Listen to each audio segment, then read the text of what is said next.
Uma boa tarde a todos, boa tarde a todas. Estamos ao vivo, são 5 horas da tarde desta sexta-feira, dia 22 de agosto de 2025, com as principais notícias do Brasil e do mundo. Importante eu ter falado a hora para vocês, porque a hora também está passando para Jair Bolsonaro. Vocês estão vendo um reloginho no canto da tela, nesse canto da tela aqui? Lá, né? Lá naquele canto da tela ou nesse canto da tela? Carol? E aqui ou lá? Em um dos cantos da tela vocês estão vendo aí um relógio, e esse relógio é o relógio que conta o tempo que falta para Jair Bolsonaro, Tá na minha cabeça, tá aqui então, aqui em cima da minha cabeça está o relógio do fim do mundo de Bolsonaro, é o tempo que falta para ele explicar para o STF se ele realmente pensava em fugir, se ele realmente tentou interferir no curso do processo. O Bolsonaro tem esse tempo. Tem quanto tempo, Carol? Ela vai me falar daqui a pouco. Carol, a minha diretora, vai me falar. Quanto tempo falta? Ela já vai falar. Quanto tempo falta para Bolsonaro e os seus 3 horas e meia para Bolsonaro explicar para as autoridades, para o ministro Alexandre de Moraes, os pontos levantados no inquérito da Polícia Federal. Então, daqui a pouquinho, pode acontecer durante o ICL Urgente ainda. Fique com a gente. Ou durante o N2, daqui a pouquinho, com a Roberta Garcia, o Juliano Medeiros e o Chico Sá, o Bolsonaro pode entregar a sua defesa e a gente traz todos os detalhes daqui a pouquinho. Falei que a gente vai estar com o N2 daqui a pouco, mas quem está comigo agora é ela, Laura Couto, da redação do ICL. Boa tarde, Laura, tudo bem? Boa tarde, William, muito bom ter você aqui de volta. Boa tarde para você que está nos assistindo pelos canais do Instituto Conhecimento Liberta e Eduardo Moreira no YouTube. E muito boa tarde para você que está nos ouvindo pela Web Rádio São João, em Quixadá, e pela Rádio Cultural FM no Rio Grande do Sul. Vamos lá, William. Vamos lá, Laura. Como eu adiantei para você que está assistindo, o tempo está passando para Bolsonaro. Tic-tac, tic-tac, está contando para o Jair. O reloginho do ICL que está aqui no canto da tela, desse lado eu acertei? Acho que sim. Do outro lado, nesse canto, ora eu acerto, gente, nesse canto da tela está o nosso relógio do tempo que falta para Jair Bolsonaro se explicar para o ministro Alexandre de Moraes. Na quarta-feira, o ministro Alexandre de Moraes deu um prazo de 48 horas para que os advogados de Bolsonaro se explicassem se ele estava querendo fugir do país, se ele desobedeceu ordens judiciais, descumpriu novamente medidas cautelares, se ele estava tentando interferir no curso do processo. Então, esse é o tempo que o Bolsonaro tem para subir no sistema, para responder ao ministro Alexandre de Moraes. 3 horas e meia, mais ou menos. Os advogados do Bolsonaro, Celso Vilardi, Paulo Bueno e Daniel Tesser, prometeram cumprir o prazo imposto pelo STF, mas até agora, como vocês estão vendo no nosso relógio, isso não aconteceu. O prazo termina às 20 horas e 34 minutos. Se isso não acontecer, vocês devem estar se perguntando, o que pode acontecer com Jair Bolsonaro? Segundo os advogados que a gente tem conversado aqui no ICL nos últimos dias, as chances do Bolsonaro ter a sua prisão preventiva convertida em prisão em regime fechado, preventiva, mais em regime fechado, é grande. O Bolsonaro precisa convencer o ministro Alexandre de Moraes que ele não descumpriu medidas cautelares. Eu já falei aqui algumas vezes que se tem uma pessoa nesse país que tenta preservar a liberdade de Bolsonaro até o último instante, esse alguém é o ministro Alexandre de Moraes, que já podia ter mandado prender lá atrás, quando o Bolsonaro foi dormir na Embaixada da Hungria. Então, o Alexandre de Moraes tem feito o que pode para evitar antecipar a prisão do Bolsonaro, que deve acontecer na metade de setembro, quando o inquérito do golpe de Estado termina. Mas vamos lembrar que isso que a gente está vendo agora não é do inquérito do golpe de Estado, é do inquérito da interferência da Justiça. Se você acha que o Bolsonaro já tinha que estar preso, quem concorda com você é o líder do PT na Câmara dos Deputados, o deputado federal Lindenberg Faria, que hoje protocolou um pedido com medo de uma possível fuga de Jair Bolsonaro. Conta mais detalhes sobre esse pedido pra gente, Laura Couto. William, o líder do PT na Câmara dos Deputados, o Lindenberg Farias, apresentou ao Supremo Tribunal Federal um pedido de decretação de prisão preventiva contra o ex-presidente Jair Bolsonaro. Na representação, o petista diz requerer providências quanto aos graves e reiterados descumprimentos de medidas cautelares por parte de Bolsonaro, e ele ainda sustenta que há risco concreto de fuga. O Lindenberg avalia que a medida é necessária para garantir um ambiente ambiente tranquilo para o julgamento do dia 2 de setembro, que tem Bolsonaro entre os réus. Lembrando para vocês que o Bolsonaro tem até esse horário, 20 horas e 34 minutos para responder, mas esse é outro pedido. O que pode acontecer agora é a decisão do ministro Alexandre de Moraes. O pedido do PT tem a ver com o risco real de fuga do Bolsonaro. Vamos ver também o que a Justiça responde em relação a esse pedido. Tem mais sobre o Lindenberg Farias. O deputado do PT também entrou com uma representação criminal no STF contra Jair Bolsonaro, a ex-primeira-dama Michele Bolsonaro, Carlos Bolsonaro e também Eduardo, os dois filhos de Jair, por suspeita de crimes de lavagem de dinheiro, organização criminosa e fraude processual.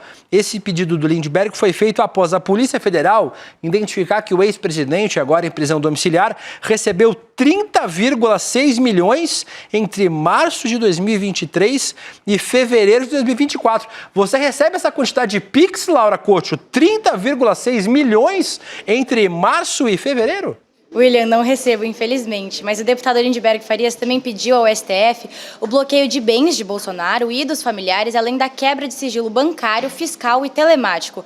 O líder do PT na Câmara solicitou a abertura de um inquérito para apurar as movimentações financeiras atípicas da família Bolsonaro e investigar uma eventual origem ilícita. Segundo a Polícia Federal, as operações financeiras do Bolsonaro têm suspeitas de serem ocorrências de lavagem de dinheiro e outros ilícitos. E no relatório final, no entanto, o ex-presidente não foi indiciado nesse crime. Mas como você disse, William, o Bolsonaro movimentou 30 milhões de reais entre março de 2023 e fevereiro de 2024. Mas o valor aumenta em uma escala de tempo maior. Ao todo, o relatório da COAF traz as movimentações financeiras de março de 2023 a junho de 2025. E nesse período foram 44,28 milhões de reais que entraram na conta do Bolsonaro e 44,3 milhões de reais que saíram da conta do Bolsonaro. Queria eu ter essa grana, né, William?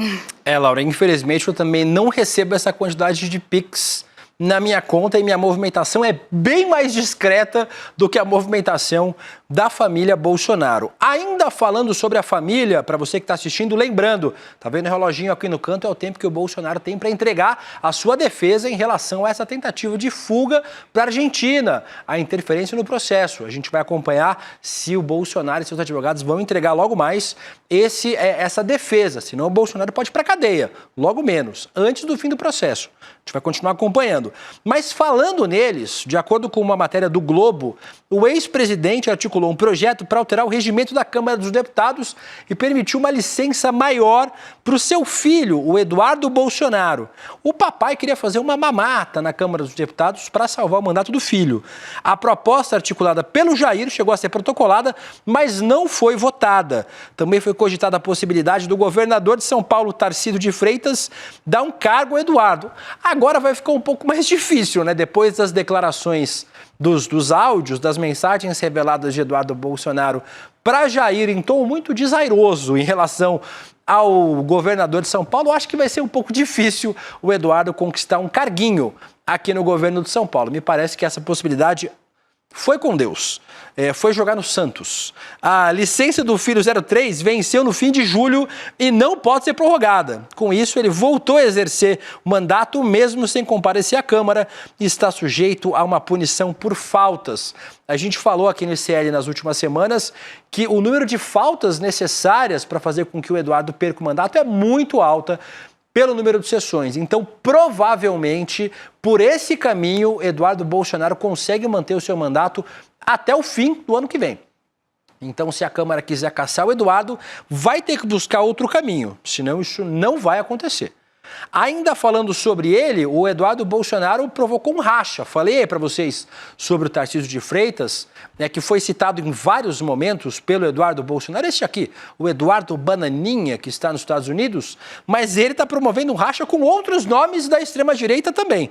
Através dos áudios vazados do celular do Jair é ótimo, a gente viu que Silas Malafaia ficou irritadíssimo com as articulações do Dudu.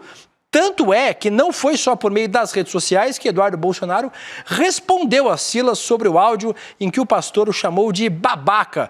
Clima tenso entre os brothers. Aliás, Laura, fiquei muito constrangido Jair Bolsonaro, Silas Malafaia tiveram que impor sobre você e Rodrigo Viana num programa sério como esse é urgente, uma série de palavrões. Sinto muito por isso, espero que nenhum áudio mais desse tipo seja vazado. Laura. Obrigada, William. Eu sou uma pessoa muito séria, mas voltando aqui ao assunto, o deputado federal Eduardo Bolsonaro mandou um recado reservado para o Silas Malafaia por meio do líder do PL na Câmara, o Sóstenes Cavalcante. O Eduardo disse o seguinte, olha só, William, fala para o Malafaia que ele é o nosso tiozão, que ele tem crédito para criticar a gente, que não vamos nos dividir.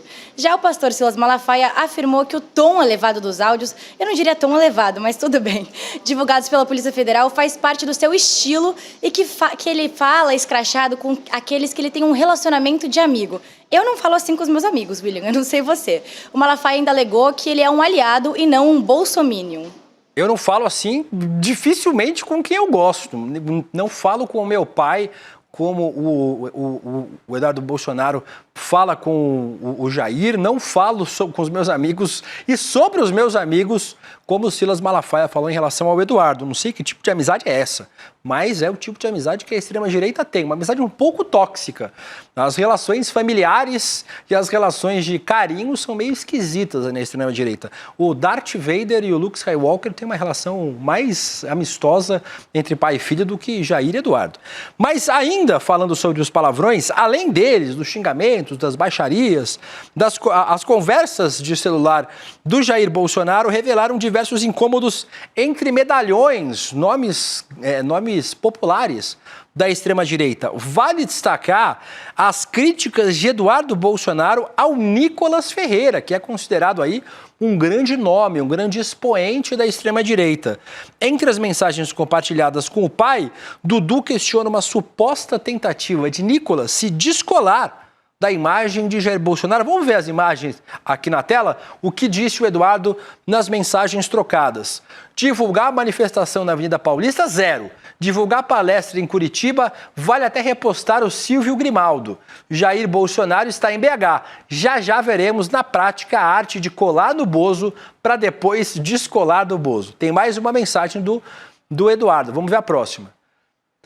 Sinceramente, você acha isso normal? Ele tem 5 milhões de seguidores e não pode divulgar? Só se o Paulo Farsal mandar? Não passa pano para deslumbrado, disse o Eduardo Bolsonaro sobre o Nicolas Ferreira, chamando o Nicolas de deslumbrado e dizendo ainda chamando um ataque colateral ao Pablo Marçal, que foi candidato a prefeito de São Paulo nas eleições passadas, chamando ele de Pablo Farsal. Então, as relações na extrema-direita extremamente corrompidas. Os áudios e as mensagens de texto de Eduardo, Jair e Silas Malafaia deixaram isso claro. Vamos ver daqui a pouco, quando a gente tiver acesso às mensagens do Silas Malafaia, quem é que falava com ele sobre esses assuntos. Ainda falando sobre extrema-direita, agora 5 horas e 12 minutos, lembrando daqui a pouquinho no N2, a Roberta Garcia, o Chico Sá e o Juliano Medeiros vão estar falando sobre a defesa do Bolsonaro. Estão vendo o reloginho ali, né? Ali no canto. Agora acertei, Carol? É lá, né? Relógio lá. Acertei, o relógio lá no canto, o relógio do tempo que falta para Jair Bolsonaro entregar sua defesa. Se não entregar a defesa, vai para a cadeia. Se entregar a defesa for ruim, vai para a cadeia também. Vendo o nosso chat aqui, eu já vi que muita gente está falando sobre que quer ver o Bolsonaro preso. Eu não quero ver ele preso agora, não. Espero que ele fique solto até o fim do processo. Solto não, né? Já está preso, né, em prisão domiciliar. Mas que fique na domiciliar até o final do processo e que depois vá preso depois do dia 12 de setembro, condenado, como deve ser, por tentativa de golpe de Estado. Estava falando sobre o Valdemar Costa Neto, presidente do PL, tentando fazer controle de crise. No meio desse furacão da extrema-direita, o presidente do PL afirmou hoje que vai aceitar qualquer nome escolhido por Bolsonaro para disputar em 2026. É uma obediência bovina, né, Laura Couto? William, tudo indica que o Valdemar está tentando arrumar a bagunça do Jair Bolsonaro. Sobre a escolha de um candidato para 2026, Valdemar disse o seguinte: o nome que o Bolsonaro escolher, nós vamos aceitar no partido. Nunca faltei com a minha palavra com ninguém. Depois da escolha do Tarcísio, é difícil discutir o nome com Bolsonaro. Se elegeu governador e é muito bem avaliado. Eu não tenho tendência a nenhum candidato. O que ele escolher escolher, será candidato. Foi isso que o Valdemar disse. Agora, o líder do Partido Liberal também minimizou os ataques dos filhos de Jair aos governadores de direita. Para quem não lembra, o Eduardo e o Carlos chamaram os governadores da oposição de ratos e oportunistas. O Valdemar, no entanto, disse que é natural os filhos de Bolsonaro ficarem nervosos e desesperados com o estado do pai. Agora, o Valdemar tem que torcer para não vazarem os áudios dele para o Bolsonaro, né, William? Porque o que o Valdemar deve ter xingado o Eduardo e o Carlos é brincadeira. Na verdade, é o contrário. A gente está torcendo para que sejam vazados, né? Para a gente ter acesso a esses áudios e como é que o Valdemar se refere à família do Bolsonaro. Mas, Laura, e você que está assistindo ao ICL Urgente nesta sexta-feira, ele falou sobre os ratos, né? Os ratos, os covardes, os governadores que foram atacados pelo Carlos Bolsonaro. Inclusive, hoje o governador do Mato Grosso, o Mauro Mendes, disse que o Carlos Bolsonaro, ele fala pela boca o que devia sair por outro lugar, disse o Mauro Mendes, o governador do Mato Grosso do União Brasil, ao ser perguntado sobre essa declaração do Carlos, chamando os governadores de ratos. Mas falando neles, nos governadores, a pesquisa Genial Quest mostrou a aprovação de vários governos do estado pelo Brasil. Tem aqui, vocês estão vendo atrás de mim, 2 blocos desses resultados. A gente está vendo São Paulo, 60% aprova, e eu não vou na ordem, eu vou separar por blocos de aprovação. São Paulo e Bahia têm mais ou menos um resultado parecido. São Paulo, Bahia e Paraná. E tem umas unanimidades, o Paraná e Goiás. Goiás é 90... eu não estou conseguindo ver a arte aqui. Vi aqui. Não, é que está bem em cima, mas é 88%. Goiás, 88% aprova, 9% desaprova.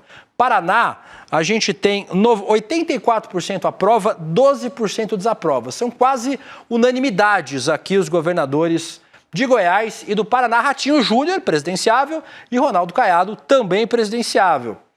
A gente tem governadores que estão com uma aprovação tranquila, né, que tem um caminho tranquilo pela frente. São Paulo, Tarcísio de Freitas, outro presidenciável, 60% aprova, 29% desaprova.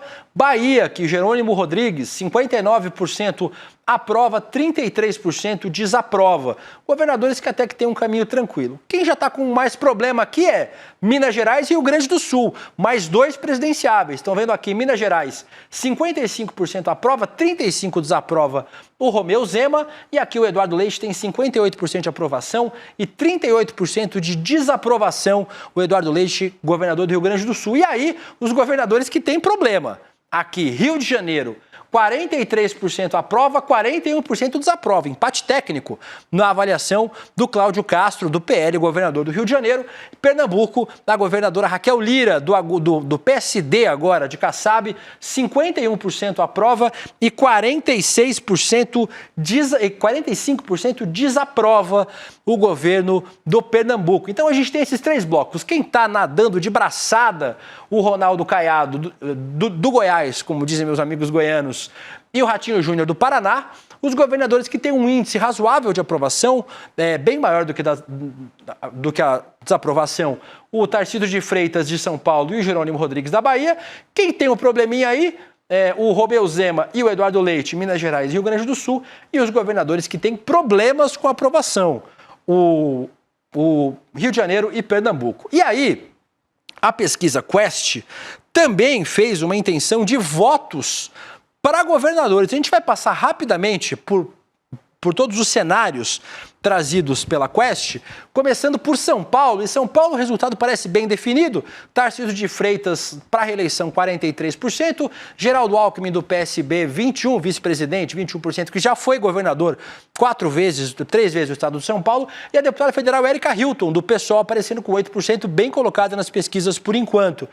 A incógnita aqui fica para saber se o Tarcísio vai ser candidato à reeleição ou se vai ser candidato à presidência da República. Então é uma pergunta que a gente vai ter respondida nos próximos meses. Sem o Tarcísio, o jogo está aberto em São Paulo. Quem escolherem para suceder o Tarcísio não vai ter esse grau de aprovação que ele tem hoje. Então é uma pesquisa que a gente precisa ficar de olho, porque tem um candidato que pode não ser candidato, o Tarcísio de Freitas. Vamos para a próxima? Temos intenções de voto para Paraná, Sérgio Moro, aparentemente com uma eleição garantida no Paraná, 38% das intenções de voto, o senador Sérgio Moro, Paulo Eduardo Martins do Novo, 8%, e Enio Verri, o deputado federal do PT, com 7%. Eu vou ficar só nos 3 primeiros, tá, gente? Tem indecisos, branco, outros candidatos, vou ficar só nos 3 primeiros para não ser muito mais longo. Vamos para o próximo. Temos aí intenções de voto para o Rio de Janeiro, outro que já tem uma eleição parece que tranquila. Tanto o Sérgio Moro no Paraná quanto o Eduardo Paes no Rio de Janeiro. Do PSD, 35%, 9% para o Rodrigo Bacelar do PL, que foi candidato a prefeito também nas eleições passadas. Washington Reis, do MDB, 5% os candidatos no Rio de Janeiro. O Eduardo Paes, um candidato que tem um pé na direita, um pé na centro-esquerda, dialoga muito com o governo, tem uma relação com o governo do presidente Lula, mas que também tem um diálogo muito aberto com a extrema-direita e com a direita. O Eduardo Paes tem um pé em cada canoa, mais ou menos que nem o Kassab, né? O mesmo partido, o PSD. O Eduardo Paes aí tem uma eleição que não deve ser tão complicada no Rio de Janeiro. Vamos para o próximo. Senão não vai dar tempo de passar por tudo. Aí a gente tem Minas Gerais, Cleitinho, senador Cleitinho do Republicanos, 28%, o Alexandre Calil, ex-prefeito de Belo Horizonte, 16%, e o Rodrigo Pacheco, o senador, que foi presidente do Senado, 9% das intenções de voto. Certamente aqui a eleição um pouco mais aberta. O Calil tem um bom desempenho enquanto prefeito de Belo Horizonte, tem um feedback muito positivo, e o Pacheco é o candidato do Lula, o candidato do PT, do governo em Minas Gerais. Por isso a gente não está vendo candidatos do PT, do PSOL, de partidos de esquerda. Lá o PT vai apoiar Rodrigo Pacheco, então esse jogo pode mudar bastante. Vamos para o próximo, vamos falar sobre Rio Grande do Sul. Juliana Brizola, que foi candidata a prefeita de Belo Horizonte, deputada Juliana Brizola, do PDT, 21%, Tenente Coronel Zuco, do PL, bolsonarista, muito próximo ao Bolsonaro, 20%, e o Edgar Preto, do PT, 11% das intenções de voto aí no Rio Grande do Sul. Vocês estão vendo, é mais um estado onde o governador atual não pode concorrer à reeleição. O Eduardo Leite sai da disputa e, por enquanto, muito apertada a disputa. 21%, 20% e 11%. Jogo aberto ainda no Rio Grande do Sul, sem o governador Eduardo Leite. Tem mais pesquisa ou são essas? Só essas, né? Então temos essas pesquisas, passamos aí por todas as pesquisas importantes que a gente tem e a gente viu que em alguns estados a situação já está mais definida.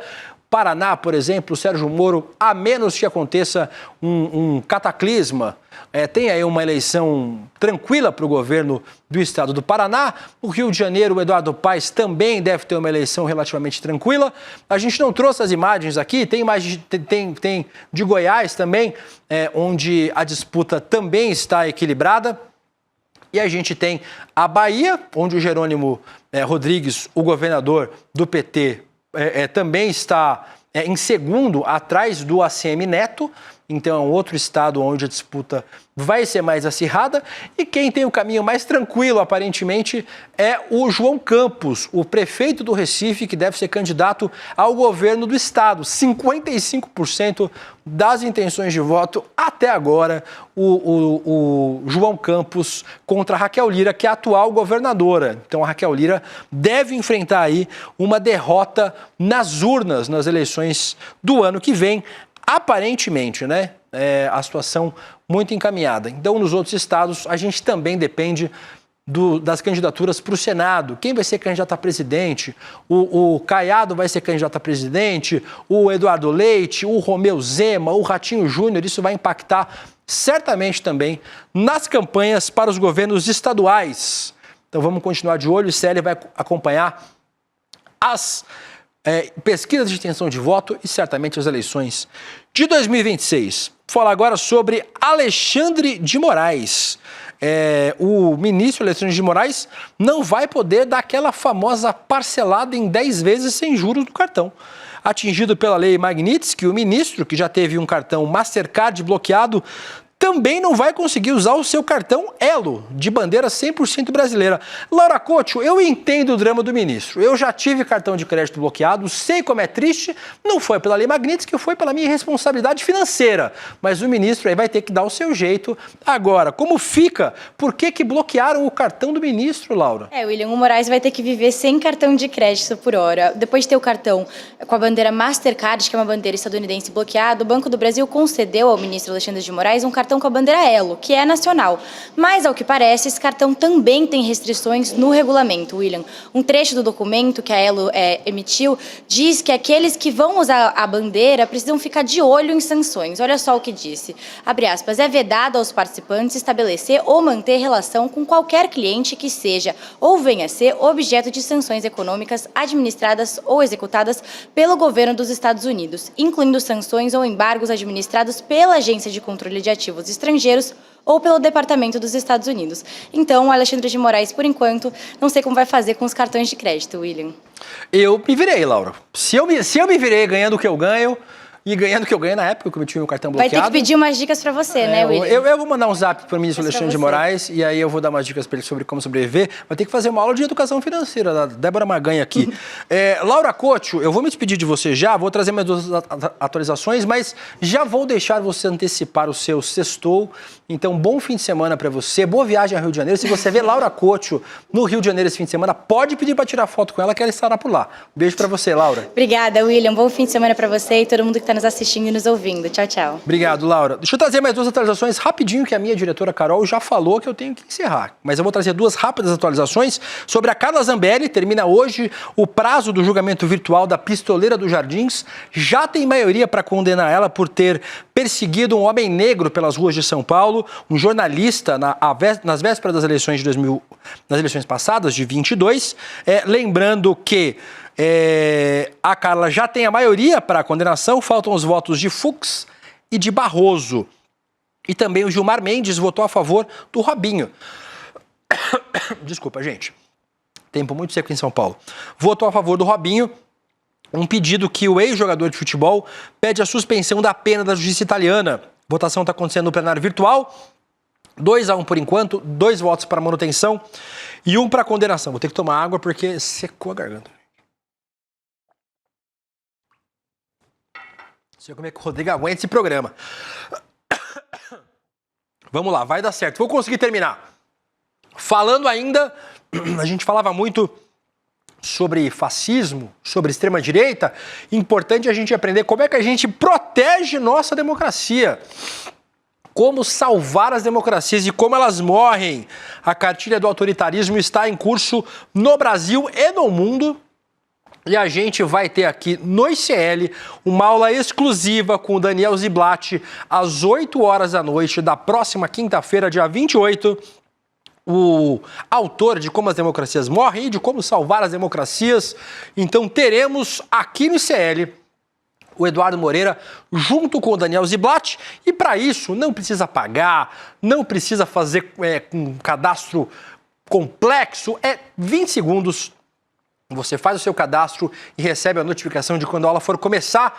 iclurgente.com.br, faça a sua inscrição, garanta a sua vaga e participe nessa aula para ver como é que as democracias estão morrendo no mundo. E, gente, uma dica, não é mais com um tanque na rua não, viu?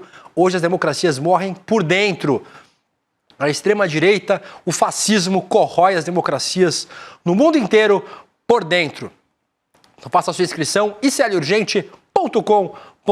Dito isso, terminamos mais uma edição do nosso ICL Urgente. A gente volta na segunda-feira e fiquem agora com o ICL Notícias, segunda edição, com a Roberta Garcia, o Chico Sá, o Juliano Medeiros e grande elenco. A gente volta segunda-feira. Tchau! Em 2024, milhares de pessoas de todo o Brasil se reuniram para um encontro memorável.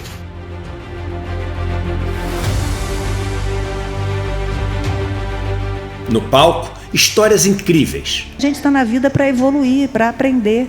Na plateia, novas amizades e sonhos compartilhados. É o melhor presente de aniversário desse. A esperança e a alegria tomaram conta. vimos que um país mais justo, consciente e humano é possível. Vocês, espectadores, hoje são os protagonistas desse evento incrível e que desperta. Provamos que o conhecimento liberta e o coletivo transforma. Que a gente veio pra cá pra... Nós não precisamos ser médio, nós podemos ser grande, mas nós precisamos sonhar junto para ser grande. Mas esse foi só o nosso primeiro passo. Em 2025, o despertar volta ainda mais incrível, mais necessário, mais revolucionário, mais ICL do que nunca. Estaremos juntos para enfrentar um dos momentos mais difíceis de nossa geração. Chegou a hora de pôr a mão na massa, conspirar e agir, de se unir a milhares de pessoas que acreditam que chegou a hora da mudança e que ela só depende de nós. Despertar 2025, a revolução necessária. Vive esse encontro histórico com toda a comunidade ICL.